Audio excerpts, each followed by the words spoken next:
Chapter 1, Class Ninth. What is Democracy? Why Democracy? Part 2.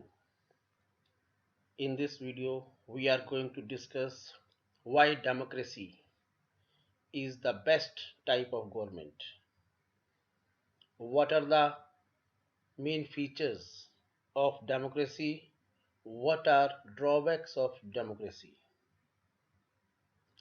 As we have discussed in the previous video, that there are so many good features of democracy, like rulers are elected by people and they take all the major decisions.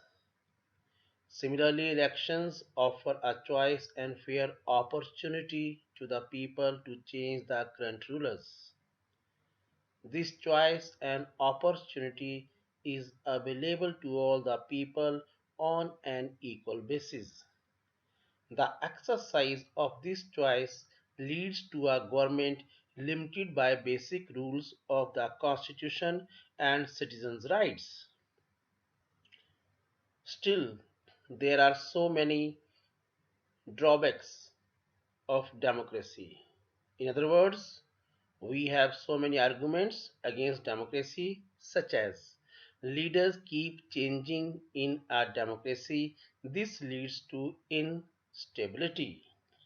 It means in democracy, elections are held after a fixed period of time, and if the people are not happy, then they change the government.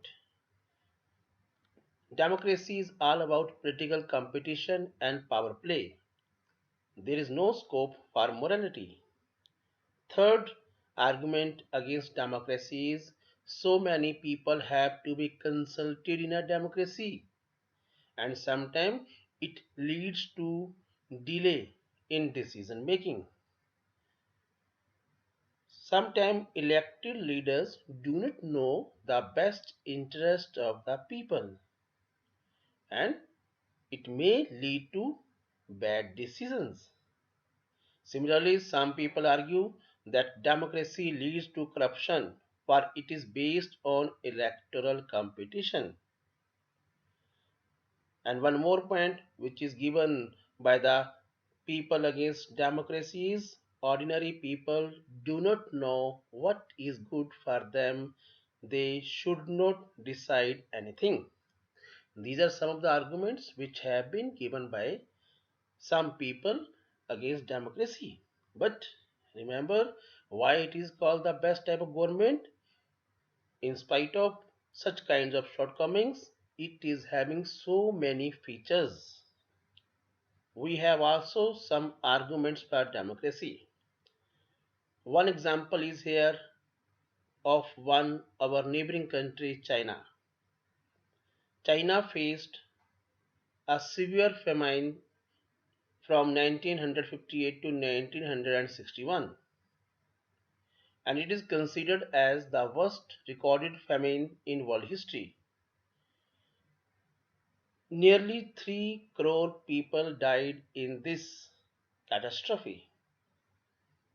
During those days, India's economic condition was not much better than China. Still, India did not face this kind of catastrophe such as China had. Economists think that this was a result of different government policies in the two countries.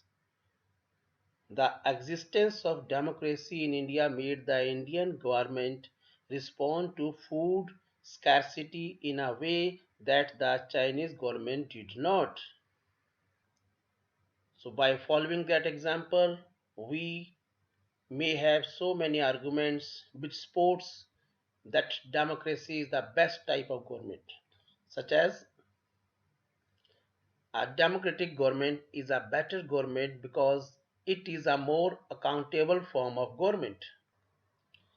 Democracy improves the quality of decision making. Next, democracy provides a method to deal with differences and conflicts. This is, you can say, regarding India. India is having diversity, different languages, culture. religion, caste.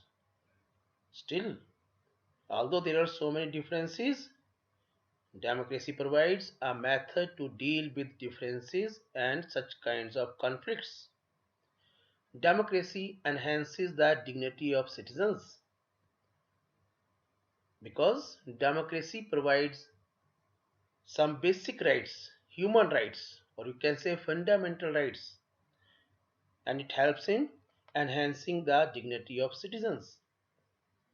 Then democracy is the better, the best type of government as compared to other governments because it allows us to correct its own mistakes. So we can say that democracy is the best type of government as compared to other kinds of governments which are prevailing in the modern world. So now we will discuss broader meanings of democracy. Regarding democracy, a great statement is given by one former president of America, Abraham Lincoln. He said, democracy means government of the people, for the people, and by the people. So, by going through this statement, we can say that in the countries we call democracy, all the people do not rule. In the modern world, most of the democracies are representative or indirect democracies. People are elected by the citizens of that country, and then on behalf of those people, a group of people govern the country. In modern democracies, it is physically impossible for all the citizens to sit together and take a collective decision. As a result, we are having elected representatives on behalf of the citizens of that country. Sometimes it is also possible that a group of people can sit together to have decisions. For example, in Panchayati Raj system, in Gram Sabha, people can sit together and then they can have decisions. So we can say a democratic decision involves consultation with and consent of all those who are affected by that decision. Although there may be so many drawbacks in democracy, still it is the best type of government, and due to its basic features, democracy is different from other types of governments such as monarchy, dictatorship, or one party rule because these kinds of governments do not allow all citizens to take part in politics. Most of the non democratic governments would like citizens not to take part in politics. But democracy depends on active political participation by all the citizens. Hence, in the end, we can conclude that democracy is a form of government in which the rulers are elected by the people. You can subscribe the channel www.youtube.com/ramsharmalive, or you can register on www.freeteach.in.